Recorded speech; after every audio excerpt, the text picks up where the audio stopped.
Assalamualaikum adik-adik semuanya, ketemu lagi dengan Belajar Bersama Mutiara. Pelajaran kita kali ini masih bahasa Indonesia. Kali ini kita bahas bahasa Indonesia kelas 4 SD bab 7 yang judul babnya adalah asal-usul.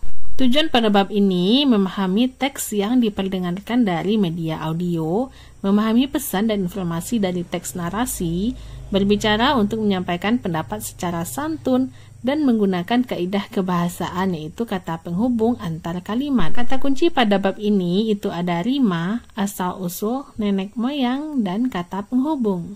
Siap-siap belajar, perhatikan gambar wajah anak-anak yang ada pada awal bab ini. Mereka adalah anak-anak Indonesia sama seperti kamu. Wajah kita memang beragam, karena kita berasal dari berbagai suku. Ada yang berkulit terang, ada yang berkulit gelap. Ada yang berambut lurus, ada yang berambut keriting. Bagaimana denganmu dan teman-teman di kelasmu? Apakah ada teman yang berasal dari suku yang berbeda denganmu? Menyimak, simaklah lagu Nenek Moyangku yang diputarkan oleh guru. Apakah kamu sudah mengenal lagu ini? Catatlah syairnya di bukumu. Ayo nyanyikan bersama-sama. Nenek moyangku seorang pelaut, gemar mengarung luas samudra, menerjang ombak, tiada takut, menempuh badai, sudah biasa.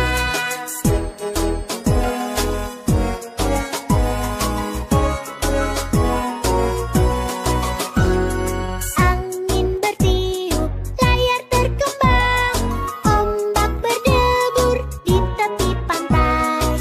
Pemuda berani bangkit sekarang, ke laut kita beramai-ramai.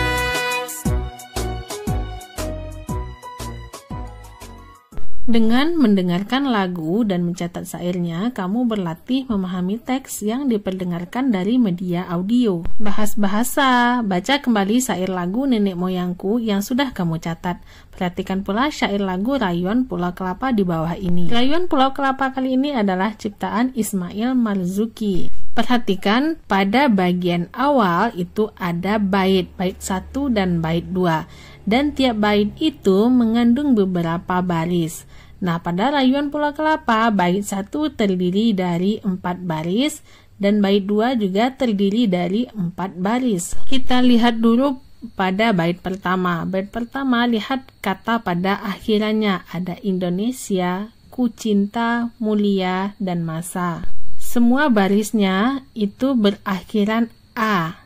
Kita lihat pula ke bait kedua. Kalau bait kedua, makmur, subur, bangsa, dan kala. Di mana baris 1 dan 2 itu sama, baris 3 dan 4 itu juga sama di belakangnya. Apakah ada kesamaan yang kamu lihat? Betul, huruf atau suku kata terakhirnya berbunyi sama. Baris-barisnya memiliki rima. Huruf akhir yang sama dapat ditemukan pada baris yang berurutan, disebut berirama AA, BB, atau AAAA. Rima dapat pula pada baris yang berselang-seling disebut berima ABAB. Salinlah syair lagu Rayuan Pulau Kelapa di buku tulismu. Tandai suku kata atau huruf terakhir yang memiliki rima. Rima apa yang ada di setiap bait. Jadi pada bait pertama itu rimanya A semua. Sementara pada bait kedua itu rimanya adalah AABB. Karena pada bait kedua yang sama itu antara baris 1 dan 2 dan baris 3 dan 4. Sehingga rimanya yaitu AABB. Penulis, banyak lagu kanak-kanak memiliki rima. Misalnya lagu Balonku ada 5, atau Anak Gembala, atau Aku Anak Indonesia, dan Burung Bernyanyi. Pertama, carilah lagu kanak-kanak yang kamu suka dan memiliki rima. Contohnya, balonku ada 5, rupa-rupa warnanya, hijau, kuning, kelabu, merah muda, dan biru. Lalu salinlah lagu tersebut ke bukumu dan jangan lupa tuliskan nama pengarangnya. Lanjut nomor 3, ubahlah kata-kata pada lagu tersebut dengan kata-katamu sendiri untuk menggambarkan Indonesia atau daerahmu. Untuk menjawab nomor 3, kita baca dulu soal nomor 4. Pastikan lagu gubahanmu juga menggunakan baris-baris yang memiliki rima. Contohnya tadi kan kita memilih lagu Balonku ada 5. Ayo kita ubah liriknya Contoh, aku dari Sumatera, pulau yang banyak pohonnya, beragam makanannya, pempek dan rendang juara. Terlihat rimanya itu adalah A, karena berakhiran A semuanya. Lalu kita lihat pula lagu Aku Anak Indonesia ciptaan Ate Mahmud. Perhatikan pada bait pertama, itu aku anak Indonesia, merdeka, nusaku, bangsaku, bahasaku, itu akhiran semuanya. Terlihat bait pertama itu mempunyai rima AABB. Sekarang saatnya kamu menulis lagumu sendiri dan pastikan lagumu juga mempunyai rima. Membaca teks. Bacalah teks nenek moyang kita di bawah ini secara nyaring. Judulnya adalah Nenek Moyang Kita. Pernahkah kamu ditanya, kamu orang mana atau asalmu dari mana? Sebagian orang akan menjawab dengan tempat kelahirannya. Sebagian lainnya akan menjawab dengan daerah asal atau suku orang tuanya. Misalnya Bugis atau Aceh. Ada juga yang menjawab dengan daerah asal kakek neneknya. Atau malah kakek nenek buyutnya jika mereka tidak berasal dari daerah yang sama. Misalnya kakek buyutnya dari Jawa dan nenek buyutnya dari Dayak. Ada pula yang asal leluhurnya lebih jauh. Misalnya Pakistan, Tiongkok, Arab, atau negara lainnya. Tidak jarang kita berjumpa dengan orang yang berdarah campuran. Di darahnya mengalir berbagai suku atau bangsa. Kalau sudah begitu, sebagian orang lebih senang menjawab saya orang Indonesia. Dari suku atau daerah manapun dia atau orang tua dan leluhurnya, yang penting kita sama-sama orang Indonesia, bukan? Sejak dahulu, orang-orang sudah pergi merantau, berpindah dari daerah asalnya. Di tempat baru mereka menetap dan berkeluarga dengan warga setempat atau pendatang lainnya. Tahukah kamu, migrasi manusia di muka bumi ini sudah terjadi sejak zaman purba. Menurut para ahli, berjuta-juta tahun lalu pada awalnya belum ada manusia di pertiwi kita ini. Manusia pertama yang datang adalah Homo erectus dari Afrika. Tentu mereka tidak datang langsung ke Indonesia begitu saja. Mereka berpencar ke Eropa, Asia, dan sebagiannya ke Indonesia. Mereka kemudian beranak pinak dan menyebar ke berbagai daerah. Setelah itu ada beberapa gelombang kedatangan lagi dalam rentang waktu yang lama. Sejalan dengan makin berkembangnya peradaban dan kebudayaan manusia, berkembang pula interaksi dan perdagangan antar masyarakat. Oleh karena itu, berdatanglah pula orang-orang dari budaya lain ke Nusantara seperti dari India, Tionghoa, dan Arab. Gambar di bawah ini dapat membantu menjelaskan gelombang kedatangan nenek moyang kita dahulu kala. Memahami bacaan. Setelah membaca teks nenek moyang kita dan memperhatikan gambar dengan seksama, ceritakan hal yang kamu pahami tentang asal-usul nenek moyang kita, tuliskan jawabanmu di buku tulis. Di sini kamu bisa ceritakan kembali tentang nenek moyang kita, mulai dari Homo erectus yang dari Afrika datang ke Indonesia setelah berpencar ke negara-negara lain. Lalu seiring berkembangnya zaman, datanglah orang-orang dari peradaban dari India, Tionghoa, dan Arab. Lalu kamu bisa ceritakan lagi dengan versimu sendiri. Dengan membaca teks nenek moyang kita, kamu belajar untuk memahami pesan dan informasi dari teks narasi. Jelajah kata, perhatikan kata-kata yang disorot kuning di dalam teks nenek moyang kita. Pertama, berdasarkan pemahamanmu, perkiraan arti kata-kata tersebut. Kedua, tulislah di bukumu dalam bentuk tabel seperti contoh di bawah ini. Katanya ada leluhur, migrasi, dan seterusnya. Misalnya ada kata leluhur. Kamu perkirakan artinya leluhur adalah keturunanmu. Arti sebenarnya leluhur adalah nenek moyang. Atau migrasi. Migrasi dalam pikiranmu artinya adalah pindah. Sementara arti sebenarnya dalam jangkauan luas perpindahan penduduk dari suatu tempat ke tempat yang lain. Masih ada lagi kata-kata yang disorot kuning seperti buyut, merantau, pendatang, purba, dan lain-lain. Kamu perkirakan artinya apa, lalu kamu cari arti sebenarnya. Periksa silang jawabanmu dengan teman di sebelah. Periksa jawaban kalian bersama-sama menggunakan KBBI. Tambahkan kata-kata tersebut ke dalam kartu kamus. Berdiskusi. Sebelum melakukan kegiatan berikut ini, kamu perlu bertanya kepada orang tuamu dengan dipandu guru. Diskusikan asal-usul keluargamu. Pertanyaan-pertanyaan berikut ini dapat kamu jadikan panduan diskusi. Dari mana asal orang tuamu? Apakah kedua orang tuamu berasal dari suku atau daerah yang sama atau berbeda? Kalau berbeda, bagaimana pengaruh perbedaan tersebut bagi keluargamu? Setujukah kamu jika dikatakan bahwa sebenarnya nenek moyang kita sama? Jelaskan pendapatmu. Contohnya, ketika ibumu berasal dari Jawa dan ayahmu berasal dari Sumatera. Itu kan asal yang berbeda. Lalu sebagai keluarga, apakah ada pengaruh perbedaan tersebut? Kamu bisa wawancarai orang tuamu di rumah. Menulis, buatlah tulisan sepanjang 3 paragraf tentang asal-usulmu. Untuk itu, kamu perlu mewawancarai orang tuamu. Paragraf pertama berisi asal orang tua dan kakek nenekmu. Paragraf kedua, penyebab mereka pindah tempat. Lalu pada paragraf ketiga, tuliskan tentang keinginanmu sendiri. Membaca, bacalah cerita kerjasama yang baik di bawah ini dengan nyaring secara bergantian. Kerjasama yang baik. Lumpia, lumpia, teriak Ajo siang itu. Dia tak peduli kaki telanjangnya kepanasan. Mengapa tak ada seorang pun yang mau membeli lumpiaku? Keluh Ajo. Dari kemarin, dia berjalan kaki keliling kampung Melayu menjajakan lumpia.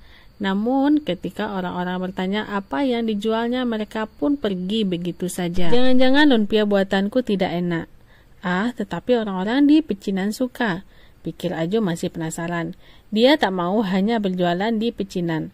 Ajo ingin lumpianya laris dan bisa dinikmati semua orang. Lumpia, lumpia, Ajo tersentak dari lamunannya. Seorang perempuan dengan rambut ekor kuda berteriak lantang. Beberapa orang keluar dari rumah dan membeli. Ajo melihat perempuan itu berjualan penganan yang mirip dengan lumpianya.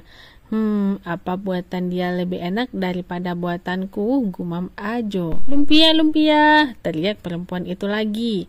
Ajo menghadang langkahnya. Hei, kamu jualan lumpia ya? Tanya Ajo ketus.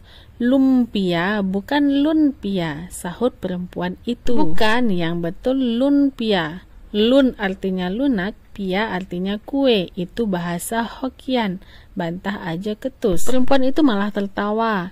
Namaku Warsih, aku orang Jawa, tak paham bahasa Hokkien. Lumpiaku berasal dari kata Olimpia karena aku sering jualan di pasar malam Olimpia. Ajo ternganga. Oh, begitu ya. Lalu Ajo bertanya, kenapa orang-orang kampung Melayu ini mau membeli lumpiamu sedangkan punyaku tak laku? Wajah Ajo berubah murung. Tanya, lumpiamu isi apa? Tanya Warsih. Ajo lalu menunjukkan lumpia buatannya pada Warsih, rebung dan daging babi. Warsih menggeleng. Kamu lihat kan, penduduk kampung Melayu banyak berasal dari Arab dan Gujarat. Mereka beragama Islam. Itu ada masjid di sana. Orang Islam tidak makan babi, tidak halal. Lumpia buatanku isinya kentang dan udang, karena itu mereka bisa memakannya. Setelah itu Warsih berkata lagi, sebetulnya nasib kita sama kok. Lumpia buatanku juga tidak laku di kawasan pecinan. Mereka tak suka lumpia kentang, mereka maunya isi rebung, kata Warsih. Ajo dan Warsih sama-sama terdiam, namun sebenarnya otak mereka berpikir keras. Beberapa detik kemudian wajah Ajo cerah. Aku ada ide, mengapa kita tidak bekerja sama saja? Maksudku, ayo kita ciptakan resep baru supaya semua orang bisa menikmati lumpia buatan kita. Bagaimana caranya? Warsih heran. Apa kita bisa? Tidak ada salahnya mencoba. Bagaimana kamu mau mencobanya? Tanya Ajo. Warsih mengangguk. Kamu benar juga, tidak ada salahnya mencoba. Warsih dan Ajo berjabat tangan. Sejak saat itu mereka berdua bekerja sama dalam menciptakan resep baru dan menjajakannya bersama. Lumpia atau lumpia adalah makanan khas Semarang yang telah ditetapkan sebagai warisan budaya tak benda oleh Direktorat Internalisasi dan Nilai Budaya Kementerian Pendidikan dan Kebudayaan tahun 2014. Lumpia hadir pertama kali pada abad ke-19 dan merupakan salah satu contoh perpaduan budaya asli Tionghoa dan Jawa. Pada tahun 1870, Choja Chaijo datang dari Fujian ke Semarang dan menjajakan lumpia yang berisi rebung dan daging babi. Kemudian dia bertemu dengan perempuan Jawa bernama Warsih yang juga menjajakan penganan yang mirip tetapi berisi kentang dan udang. Mereka berdua lalu menikah. Lumpia buatan mereka pun disesuaikan baik isi maupun rasanya agar bisa dinikmati oleh lebih banyak orang. Diskusikan isi cerita kerjasama yang baik bersama-sama. Pertama, apa masalah yang dialami tokoh dalam cerita ini? Seorang tokoh bernama Ajo yang menjajakan lumpia tapi tak ada seorang pun yang membeli. Nomor 2, apa perbedaan penganan buatan Ajo dengan penganan buatan Warsih? Buatan Ajo berisi daging babi dan rebung, sementara buatan Warsi berisi kentang dan udang. Nomor 3, bagaimana perasaan Ajo dan Warsi ketika orang-orang menolak penganan buatan mereka? Tentu mereka sedih ketika orang-orang menolak penganan buatan mereka. Nomor 4, apa usaha Ajo dan Warsi untuk mengatasi masalah mereka? Mereka bekerja sama untuk menciptakan resep baru sehingga bisa dinikmati lebih banyak orang. Nah, kamu bisa diskusikan kira-kira mengapa ya Warsi mau mengikuti rencana Ajo? Pertanyaan nomor 6 sampai dengan nomor 8 itu pertanyaannya adalah menurut kamu. Nah, sekarang kamu bisa mengutarakan pendapatmu menurut kamu bagaimana pertanyaan-pertanyaan tersebut. Dengan mendiskusikan teks kerjasama yang baik, kamu berlatih berbicara untuk menyampaikan pendapat secara santun. Jelajah kata, tahukah kamu ternyata banyak sekali kata dalam bahasa Indonesia yang merupakan serapan dari bahasa asing ataupun bahasa daerah.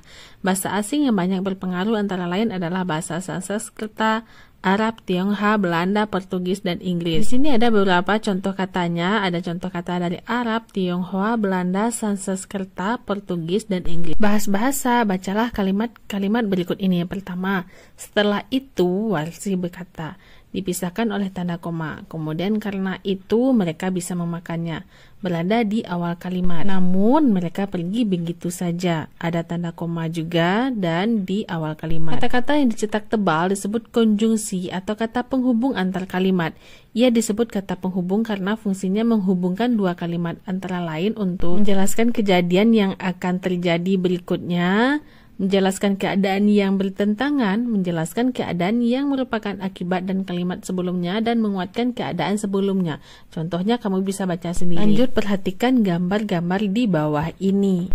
Perhatikan ada gambar 1, 2, 3, 4, dan ada gambar 5. Di bukumu, buatlah 1 atau 2 kalimat yang menggambarkan kejadian di dalam setiap gambar. Peristiwa-peristiwa yang ada pada gambar, kamu bisa susun dulu gambarnya, kemudian kamu ceritakan kembali sesuai dengan gambar yang kamu susun. Perhatikan bahwa urutan gambar yang kamu buat bisa saja berbeda dari temanmu tergantung pada cerita yang kamu kembangkan. Pastikan bahwa urutan kejadian yang kamu tuliskan logis dan dapat dipahami. Dengan menulis cerita berdasarkan gambar, kamu berlatih menggunakan kaidah kebahasaan kata penghubung antar kalimat. Membaca, judul bacaannya adalah Batik Besurek. Batik Besurek adalah kain khas dari Provinsi Bengkulu.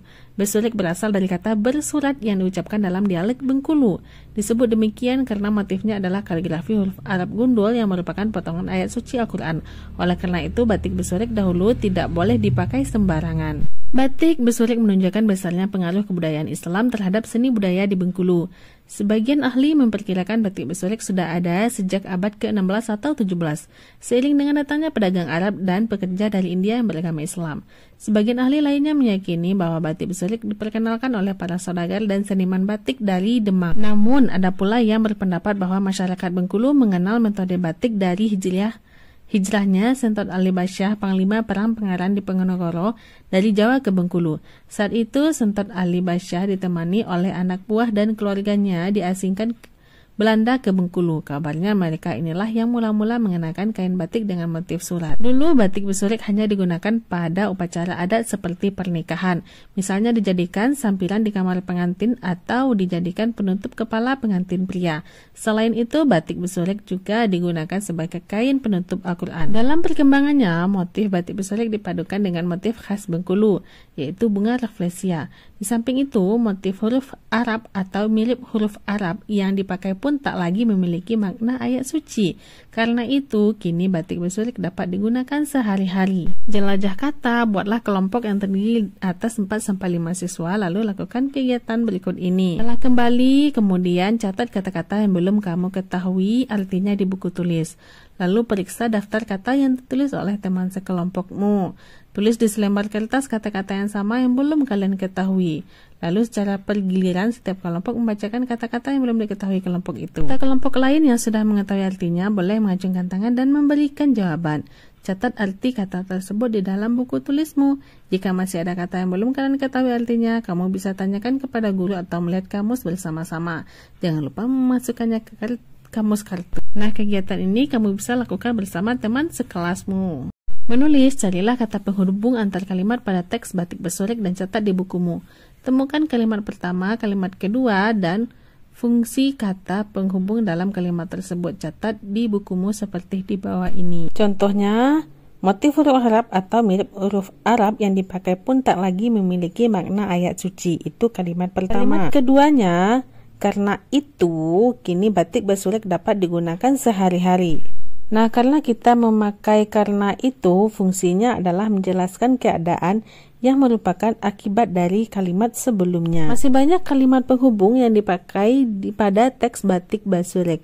Kamu bisa lanjutkan pada nomor 2, nomor 3, dan seterusnya. Nah, jika batik basurik dari Bengkulu, kamu juga pasti mempunyai sesuatu yang khas dari daerah asalmu. Kamu bisa ceritakan, jangan lupa gunakan kata penghubung antar kalimat yang sesuai. Kreativitas, kaos lama menjadi kaos baru. Nah, sepertinya ini menarik. Bagaimana ya cara membuatnya? Yuk kita intip. Bahannya ada kaos, karet gelang, ember, kelereng, dan botol plastik bekas. Untuk pewarna alaminya ada kunyit parut, kulit manggis, kulit rambutan. Kita buat pewarnanya dahulu. Kita rebus dulu yang pewarna alami, kemudian dinginkan dan salinlah ke dalam wadah botol plastik. Lalu kaos lama kamu putar, lipat, dan gulung kaos. Gunakan karet gelang dan gunakan ke beberapa kelereng atau kerikil, lalu mengikatnya erat-erat. Siramkan pewarna yang kamu suka ke kaos tersebut. Kamu boleh memakai satu warna atau banyak warna. Biarkan beberapa jam supaya pewarna meresap. Jemur sampai kering, lalu bilas dengan air bersih dan jemur lagi. Nah, kamu mendapatkan kaos baru. Jurnal membaca. Untuk jurnal membaca kali ini judulnya adalah Batik Lilo. Videonya sudah pernah diupload. Untuk linknya disediakan di deskripsi. Jangan lupa diklik. Oke, sekian dulu ya video kita kali ini. Semoga kamu paham atas materi yang diberikan. Nantikan video-video pembelajaran selanjutnya masih pada channel ini, Belajar Bersama Mutiara. Terima kasih bagi adik-adik yang sudah menonton. Mohon maaf apabila banyak salah. Terima kasih atas perhatiannya. Assalamualaikum.